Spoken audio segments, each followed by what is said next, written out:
The Where Our Minds Wander podcast may contain sensitive content and explicit language. Listener discretion is advised.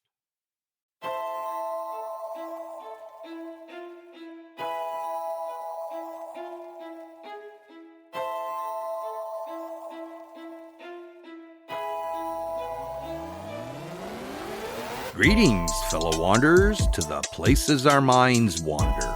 The house at the end of the dirt road, where disembodied voices whisper and strange sounds make the living shiver. Where shadows lurk at the edge of the woods, just outside your back door. And mysterious lights speed beyond reason across the clear night sky. Odd events throughout time that lead you down the rabbit hole. I'm Wes. And I'm Beth. And this is Where Our Minds Wander. Hello and welcome to Where Our Minds Wander, all you fellow wanderers. Thank you for joining us. For those of you that are new to our podcast, each week Beth and I share stories that piqued our curiosity. Most of them are paranormal in nature, but if they're not, there's still something mysterious or weird about them. And so if you're joining us, we're assuming you also enjoy the mysterious, weird, and paranormal. And we're not doing any housekeeping tonight. We're just going to get right into our stories. So, Beth, with that said, which category does your topic fit into tonight? Well, at least 2 out of the 3. Oh, that's not bad. No. Reminds me of a Meatloaf song. Yes, it does. For most people who hear it, it starts between 10 and 11 p.m. every single night. For many, it sounds like an 18-wheeler idling in their neighborhood, a sort of low-frequency rumble paired with a vibration. For others, it sounds more like a buzzing, like thousands of insects swarming somewhere outside their house. It's incessant and generally registers between 30 to 60 hertz, and it never wanes. Or, if it does, it repeats a maddening pattern that cycles all night long. It obviously keeps people awake, and in some cases causes headaches, nosebleeds, and stomach issues. In a few cases, it's even driving people mad to the point of selling their homes in order to escape it, and to at least get a good night's sleep. It's called the hum, and it's been happening all over the world since the 1970s. But what's causing it still remains a relative mystery. It all began in the UK in the 1970s. Dozens of people in rural areas were calling their local police stations, newspapers, and radio stations to complain and to ask, what the heck is it? Various theories swirled around. It was industrial, caused by local factories or processing plants. It could be technology-related, our power lines, for example, or internet cables. Some argued it was completely natural, perhaps electromagnetic charges from lightning storms. The more skeptical ones guessed that it was simply tinnitus affecting dozens of people. Some people speculated that it was CIA or military weapons testing, but a weapon made of sound waves. Some conspiracy theorists went even further afield, claiming it could be some sort of torture experiment being conducted by aliens. It didn't help that researchers who investigated the hum only came up with possible explanations, and that when industrial machinery was shut down or fixed, the hum didn't necessarily go away. So then, experts said it was simply the power of suggestion. One person claimed to hear it, and soon 20 or 30 more would hear it too, even though they'd never been able to hear it before. So I want to take a closer look at the hum. It was 1973 in Bristol, England, and the Bristol Evening Post received yet another letter about the constant low rumble. The nonstop noise was so bad that 2 people were thought to have taken their own lives in order to escape it. Researchers arrived and determined that 50 people were hearing it more often when there was a slight breeze and cooler temperatures. Looking at the weather seemed like a good place to start, and at the Institute of Biology conference held that year, scientists suggested that the hum was caused by the jet stream sliding against slower-moving air. But then they narrowed down the source to a warehouse in Avonmouth, saying the industrial fans used in the building in a town almost 9 miles away was probably the culprit. And yet, when the fans stopped, the hum didn't. Then, the town of Hythe in Kent, England, had their own maddening hum. According to The Guardian, the Scottish Association for Marine Science had an explanation that had nothing to do with industrial fans. They suggested that Hythe was plagued by the vibrations from mating calls by male midshipmen fish. These fish, which emit a sort of droning sound, win their mates by being the loudest fish in the water. And so as they competed for some love, the citizens of Hythe wound up with a town-wide hum. I'm sorry, but... Is that what we got? The term hummer? From the mating fish? Yeah. Could be. Apparently, it's so powerful it can vibrate all the way up through to people's houses. In the 1980s, it was the Scottish town of Largs that was plagued by the hum next, according to HowStuffWorks.com. The low-pitched droning noise was so crippling to some residents that it brought on nosebleeds, headaches, and chest pains. See, that can't be from fish. Not at all. No. To this day, the hum hasn't stopped. And in 2009, it made several newspapers, and residents were interviewed about their symptoms, including ear popping, nausea, and memory loss, along with the usual headaches. One resident even claimed it was messing with her radio and television signals. When the Glasgow Caledonian University sent out researchers, they discovered that the hum in Largs registered between 50 and 60 hertz. Although it was suggested that it could be coming from gas pipes, mobile phone towers, wind farms, or low-frequency submarine communications, no definitive cause has been found. Now, many Largs residents believe the submarine communications may be the actual culprit, that they are being subjected to the low-frequency radio transmissions between military aircraft and submerged subs. The theory does line up in that the top-secret aircraft only fly at night and that the nearby Navy base might be sending out the planes. In the United States, the most famous of all unexplained noises is probably the Taos hum of New Mexico. First noticed in the early 1990s, it sounded more like the idling 18-wheeler type of noise. According to ILFscience.com, when people tried to cover or plug their ears in order to block it out, they often gave themselves headaches, nausea, diarrhea, and fatigue. And leaving town didn't help much either, since people were reporting it a full 30 miles away.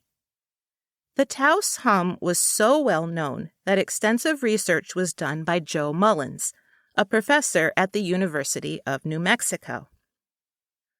Mullins and his team were able to determine a couple things. The Taos hum registered anywhere from 32 to 80 hertz, and middle-aged people were more likely to notice it. Out of the 8,000 people who took part in the study, 161 could hear the hum, so about 2% of the city's population. The team used equipment designed to monitor seismic activity and electromagnetic fields, And the only anomaly they could find was that the town's power lines were giving off a slightly higher level of electromagnetic energy than usual. But could that be the answer? People were being driven batty by electromagnetic fields? Well, EMF does have a way of messing with you. Yes. And if you've ever stood underneath power lines, you definitely hear a hum. So I could see where there could be a little bit of a contributing factor to it, but right. Not for everything that people are experiencing. No. Well, what I had found was that there was a more recent study done in 2019 that proved that our brains, as well as those of pigeons and dogs and turtles, can sense electromagnetic fields on a cellular level. And like you said, it's true that in high doses, it can cause problems, like people are even known to hallucinate, right? Yes. With really high levels. Mm-hmm. But the team couldn't conclusively say that the power lines were to blame for the perceived constant hum. Interesting. So then the research moved more towards studying the inner ear and how the hearers of the hum were affected by it. One theory was that 2% of Taos's population had exceptional hearing, and they were picking up sound that the majority of people just couldn't hear. But that just makes me wonder why there were more people that could hear it concentrated in Taos than anywhere else. Like, why do they have better hearing than other people? Experts in tinnitus were brought in, and they concluded that people in Taos who heard the hum could be divided into several categories, based on the type of hum they said they heard and which ear or ears they heard it in. That was one interesting facet of the Taos hum.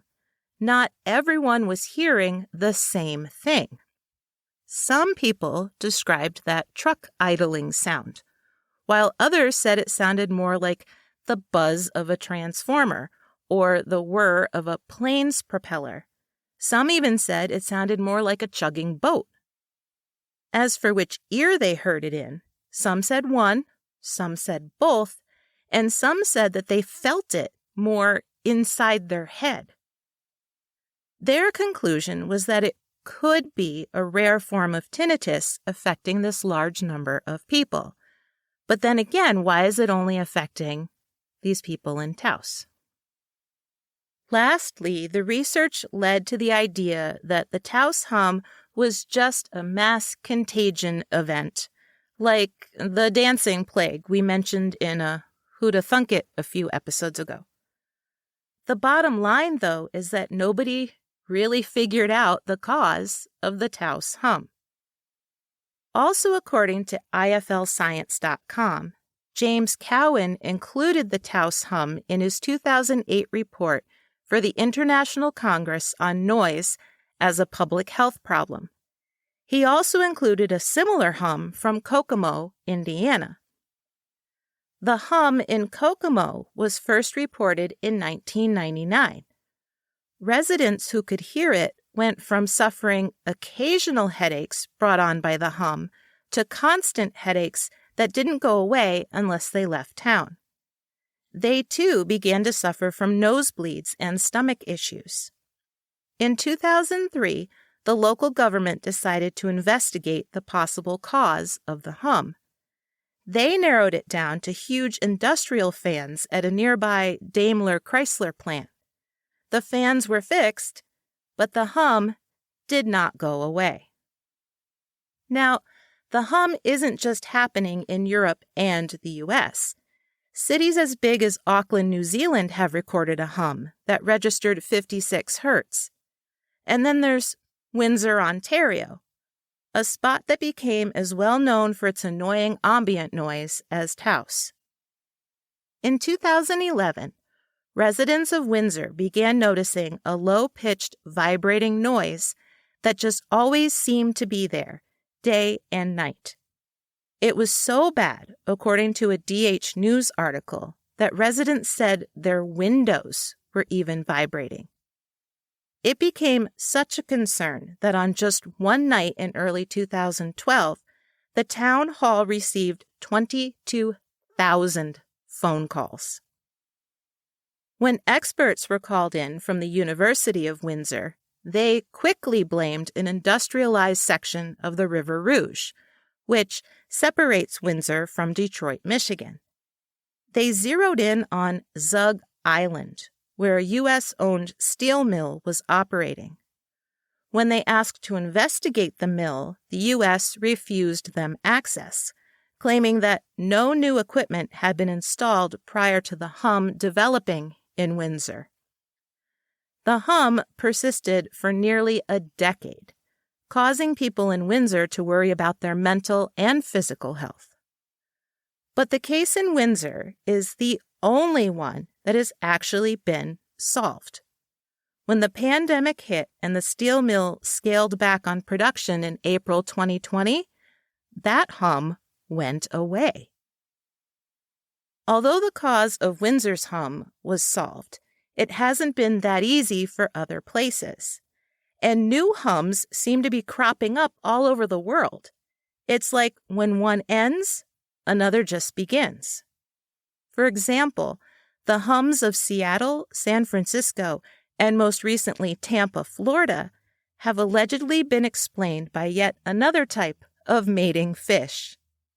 The fish off the coast of Tampa can apparently hit a pitch of 165 decibels underwater, and experts claim it's their ardent mating call that's traveling along the water, up through the coastline, and reverberating throughout their homes as a hum.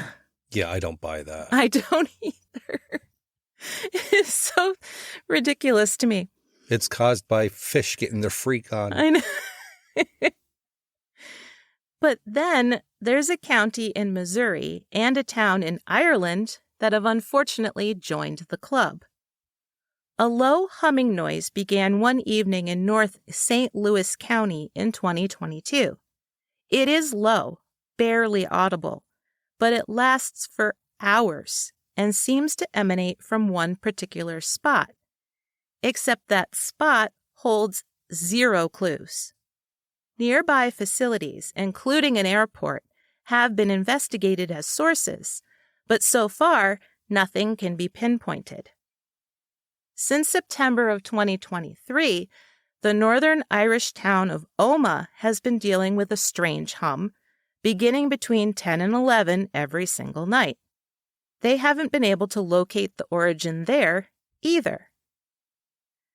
Scientists have kept trying to come up with theories for these hums, including all the ones I've mentioned so far. According to an article in The Guardian, French scientists proposed back in 2015 that the worldwide cases of the hum are caused by deep ocean waves crashing against the continental shelves. Other scientists suggest it could be seismic in nature. The vibrations accompanying the hum could be due to earthquakes or volcanic eruptions or even lightning strikes.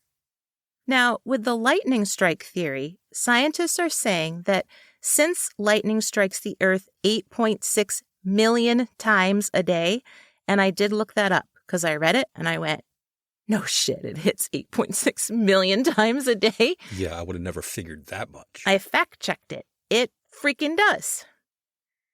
So, since lightning hits the Earth 8.6 million times a day, a massive electromagnetic field builds up and it causes the air to vibrate. Now, I could see that happening. Yeah. That makes sense. But what I find so interesting about the hum and all of these theories that they're coming up with is that most of the hum phenomenon is happening in pretty big cities where there's constant noise. There's traffic, there's air conditioners, there's televisions, and yet people are hearing the hum now more than ever. And it makes me think that it has to be environmental somehow, but due to humans.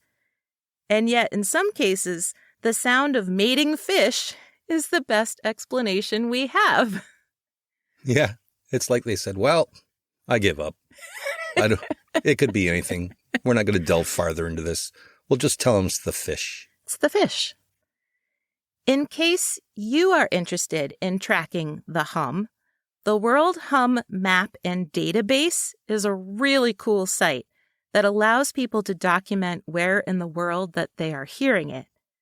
The website, run by Dr. Glenn McPherson, explicitly says that they are not interested in conspiracy theories or guessing as to what is causing the hum, but they are just interested in mapping it.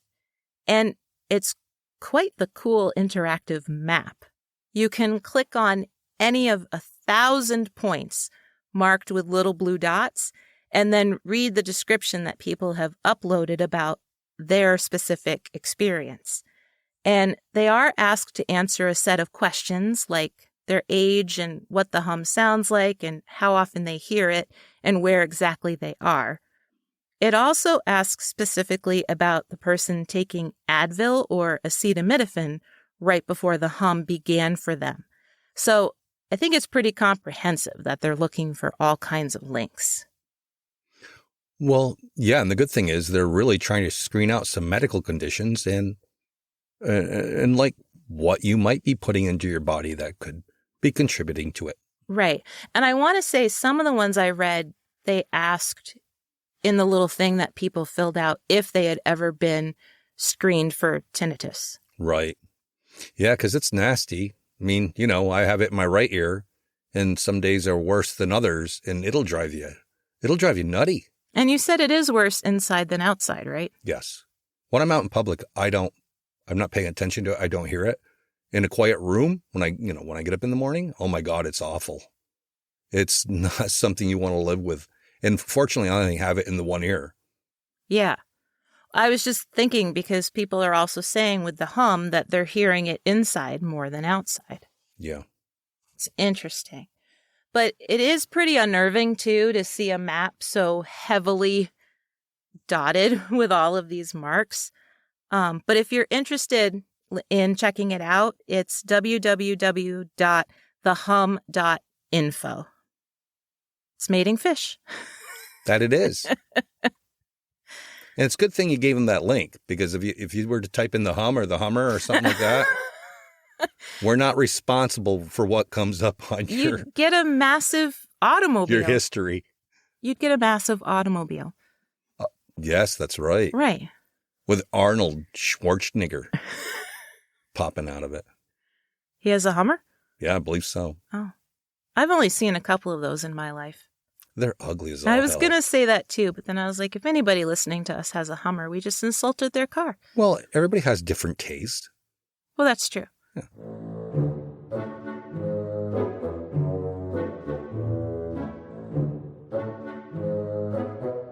Hey, did you know? Jonathan the tortoise, who has lived on the South Atlantic island of St. Helena since 1882, is 191 years old. Given as a gift to Sir William Grey Wilson, who later became governor of the island, Jonathan has lived out his days in the gardens, enjoying the sun. He's the second oldest living creature on Earth, which probably doesn't impress the other giant tortoises he lives with. But then again, maybe it does. Because although his sight and sense of smell aren't what they used to be, his hearing is still pretty good, and his libido is as strong as ever. Who'da thunk it?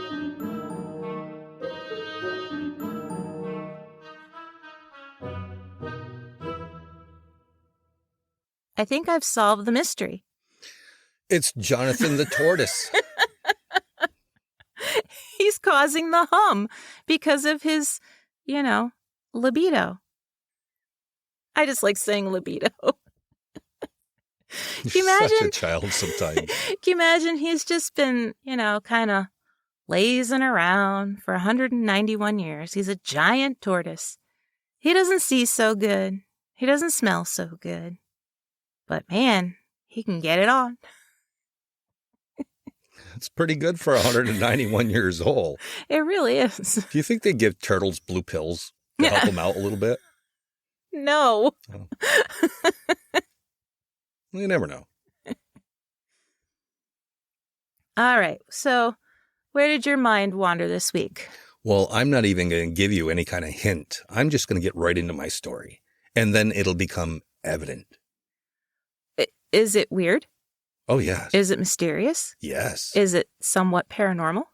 It's got everything. Then you have all three things that we talk about. You beat me. I only had two. Okay, go ahead and start. Robert Palfrey was out for an evening walk between the English villages of Rougham Green and Bradfield St. George in 1860. It was June, and all of a sudden, the man was overcome by the warm night air turning strangely chilly. In a field which he could have sworn was empty only seconds before, he now saw a magnificent red brick manor tucked behind an ornate iron gate. It was surrounded by lush gardens filled with colorful flowers. He shivered in the oddly cold air as he gazed at the splendid manor house. There didn't seem to be anyone home, but the house was certainly well loved and definitely lived in. And then, to his surprise, the entire house appeared cloaked in a mist, and then it disappeared. When Palfrey arrived home to King's Hall Street, he couldn't help but tell his family about what he had just witnessed, a house that had appeared and disappeared right before his eyes. The whole house, there was a whole house there and then there wasn't. That's what he's saying. According to author Carl Grove, Palfrey and his family immediately returned to the site, and there was nothing but an empty field. It sounds like a plot to a movie, right? Conveniently set in the late 1800s when people were superstitious and the veil between worlds was thin.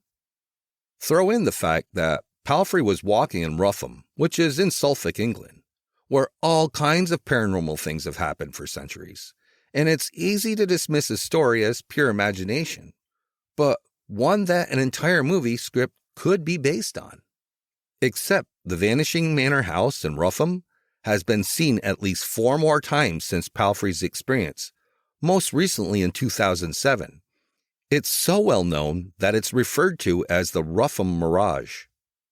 Rougham, which literally means rough village or rough enclosure, has been settled for so long that it's actually mentioned in William the Conqueror's Doomsday Book.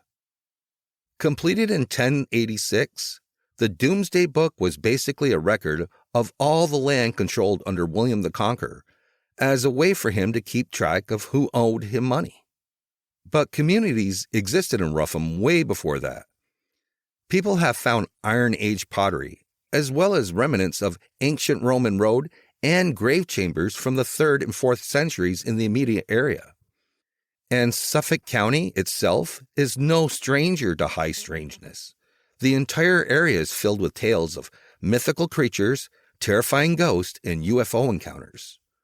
For starters, the Green Children of Woolpit appeared in Suffolk in the 12th century, seemingly from another dimension, and there are tales of wild men carrying off unsuspecting children.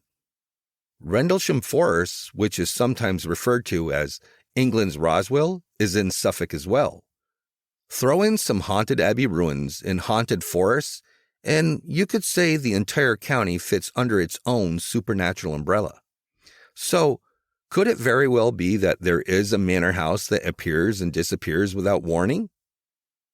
According to an article from Suffolk Live, the next sighting took place in June of 1912, although other sources say that it might have been earlier in 1908. George Waylett, a local Rougham butcher, was making his Saturday deliveries of pork with his friend James Cobold. The two men were traveling by pony trap past an empty field.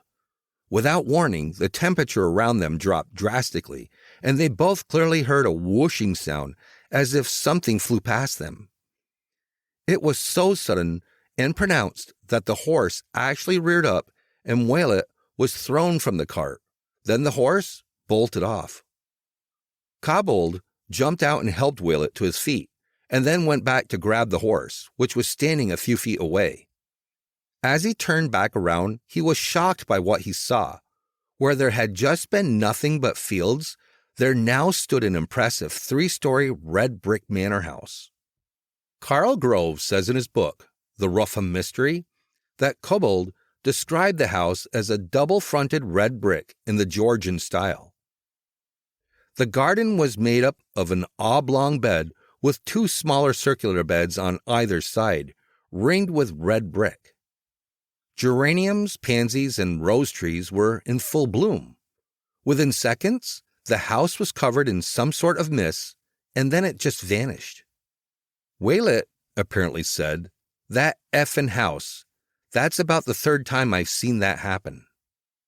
According to the East Anglian Daily Times, Waylett was completely unimpressed.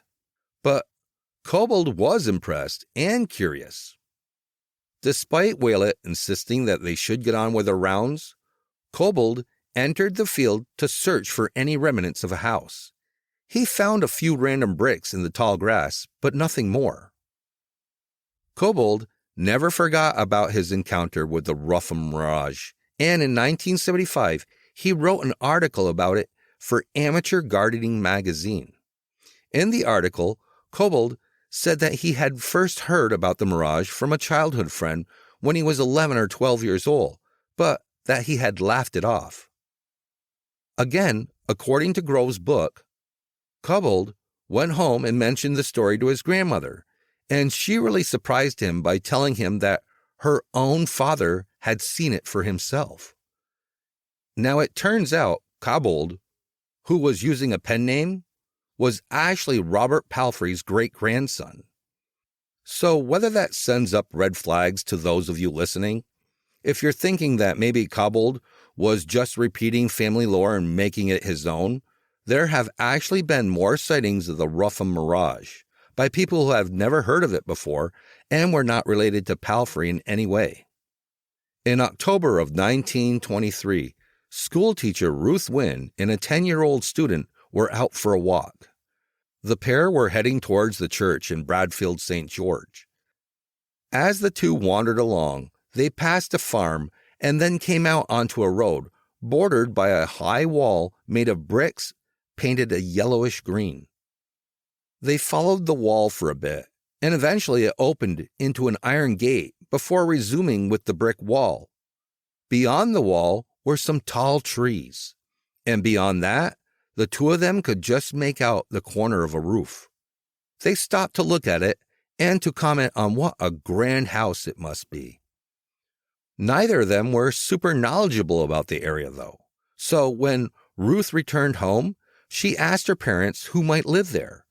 Her parents had no idea. In fact, no one Ruth asked seemed to know, since they insisted that there was no grand house out on that road. Ruth and her young student didn't go out that way again for another year, but in February or March, they decided to look for the grand house.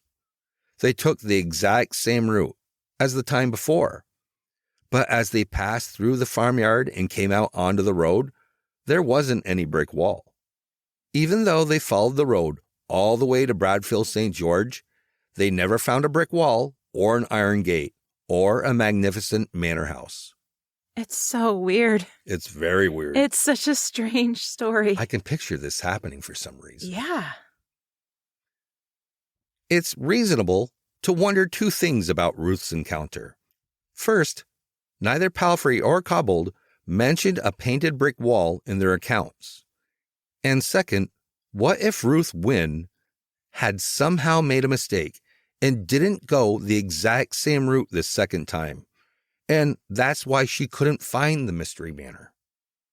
Authors and journalists who have extensively researched the Rougham Mirage think she did see the vanishing house that very first time. But unlike Palfrey and Kobold, she and the child actually approached the house from the back. And her not finding it the second time just solidifies that it actually happened. In the 1940s, the men's fashion company, Aubin Davies, would send out their employees right after harvest time, hoping to cash in on farmers' harvest bonuses. Edward Bentley was hoping to make some sales, so he loaded up some catalogs into his friend's car, set out to visit all the towns around St. Edmunds. Chris Romer, who is the author of The Vanishing House, A Real Ghost Story, writes that Bentley and his friend were driving through Rougham along South Hall Street when Bentley spotted a fancy Georgian-style manor house. Thinking that it would be a great spot to stop and offer a catalog, Bentley asked his friend to stop and reverse up the road a bit. They did, and Bentley was filled with confusion and embarrassment when his friend demanded to know what house he was talking about, because there wasn't any house. Apparently, the Rougham Mirage had appeared again. Sandra Hardwick was 14 years old in the summer of 1976. One evening, she had ridden her bike to meet some friends at the local hangout on Kingshall Street. Wanting to get home before dark, she hopped back on her bike and headed home to Freewood Farm. She had traveled this route before, of course, so as she approached two bungalow-style houses, she was pretty shocked to notice a grand house on the right side that she had never seen before. Carl Groves wrote that Sandra claimed it was eerily quiet, and the summer evening became unnaturally cold, but the house was lit up like it was the middle of a summer's day. She said in an interview, "I thought I was going bonkers. It was beautiful. Thatched roof, windows open, and a garden with yellow and pink flowers, a fence, and a gate." You know what? Something about the gate. I don't know what it is, but something about the gate. It's the gate. It's welcoming you in. It's in every And story. you shouldn't enter because I bet you if you do, You can't get back out? you're not coming back out. The evil smile across the darkened studio. Now, granted, it doesn't sound exactly like the manor house other witnesses had described, but Sandra was frightened just as much by it. She raced home as quickly as she could, saying that by the time she reached the Baptist church at the end of Kingshall Street, the house had completely vanished from the street. When she told her mother what she had seen, her mom initially didn't believe her, but when she asked around and found out that other people had seen the Rougham Mirage, she began to believe that her daughter had seen it too. In an interview in the Suffolk Journal, Sandra said, "The windows were very small, but open with curtains blowing, and it was a happy, carefree, friendly house. It had a thatched roof. It was like a perfect country cottage that everyone wants to live in, but there was nobody there." Most recently in 2007, a woman and her husband were out for a Sunday afternoon drive. Jean Battram told the East Anglian Daily Times that she and her husband were on Kingshall Street, heading into the village of Rougham. They had never been this way before, and as they drove through the town, they came upon a recently harrowed field. Jean was impressed by the stately red brick Georgian house that was set back in the field, so impressed that she told her husband that on the way back, she wanted to stop the car so they could get a better look at it. She described the house as a lovely big Georgian house with a whole row of long windows and trees at the back of it. Later, as the couple turned around and headed home, Jean anticipated seeing the lovely house yet again. But as they drove and fields came into view, she was puzzled. She asked her husband if they were on the same road as before. He assured her that they were, but the lovely brick manor house was nowhere to be seen. And you know what's creepy is that we've done things like that before where we're going somewhere we've never been and we're on, back roads going through villages of New York and Vermont. And we'll see a house and we'll be like, wow, look at that house. And then, we turn around and we come home and we see the house again. Right. So it's got to be freaky to know that you're on the same road and you're looking for this house and you never pass it. Yeah, it'd be really freaky. I kind of want to have that experience.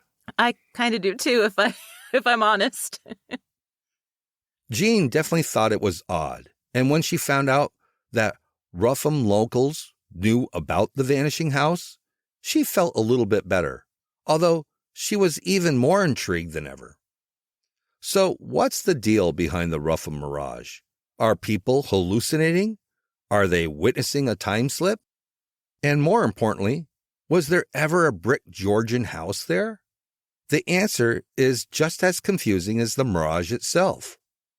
Robert Palfrey claimed that he saw the vanishing house in 1860, but Georgian architecture fell out of favor around 1830, indicating that if there was a house there once, at least some locals should have remembered it. When researchers looked at the local area maps, they were able to find proof that some sort of house did stand in the area in the early 18th century, and then by the early 1800s, it no longer appeared on the maps. Locals will say that perhaps the house was called King's Hall, but they wouldn't swear to that. It's interesting that the street is King's Hall Street, and that's just weird because they keep seeing it off of King's Hall Street. Right, so you would think that maybe they would think that this street had to be named after some manor or some house. Right. That's what I would assume. Right. But it is interesting to note that Georgian architecture was popular from about 1740 to 1770. Chris Romer, in his article, The Vanishing House, A Real Ghost Story, points out that field researchers did determine that another large house does stand in the vicinity, and it is possible that witnesses were actually seeing this house, except for the fact that it doesn't look anything like the manor house that people have insisted that they saw. Well, of course not, because it's not the right house. Yeah, I'd be willing to bet that myself, even though I haven't been there. But he does go on to say that there is a path down the center of the woods where Ruth Wynne claims she was walking in the 1920s, or at least a depression where the trees seem to line the sides, which are higher. So it implies that there was a road there. It does. It implies that there was once a carriage road. Yeah. And I've seen them out in the woods, the old carriage roads, or the stage coach stops. Mm-hmm. Yeah, they're pretty cool. When he and a friend scraped away the earth, they did find evidence of a former brick wall made up of yellowish green bricks. So cool. So are people experiencing a time slip? Yes. That was quick. I mean, there could be. There are certainly stories out there of it happening, like lone motorists who are having car trouble, and they come upon a brightly lit but somewhat out-of-date looking gas station in the middle of nowhere. They receive the assistance that they desperately need and promise to return the next day with payment, except when they do return, they find that the gas station has appeared abandoned for decades. Or lone roadside bars that are hopping one night, and when patrons return a week or two later, the bar is nothing but a desolate shell, looking as though no one has opened its doors in decades. That's true. We've heard those stories. That we have. There is a couple out there, a married couple, that had an experience like this, and they wrote a book. Mm-hmm. Or there are more personal time slip stories, like the ones where people swear they see a stranger in the kitchen or living room dressed in a particular piece of clothing.